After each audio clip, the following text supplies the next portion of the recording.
Hi, I'm Brian White, the lead technician at the Sapling Company, and today I'm going to show you how easy it is to install an SAL series wireless clock. First, please make sure the transmitter is fully installed.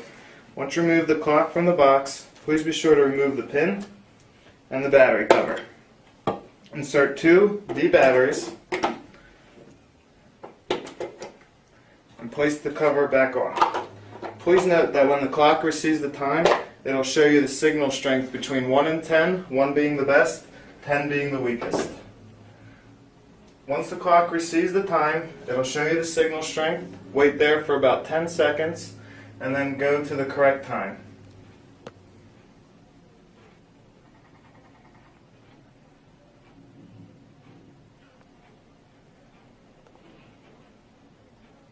There's the signal strength, and then after 10 seconds the clock will start rotating to the correct time, and there it is. We just showed you that we can install an SAL series clock in less than 1 minute.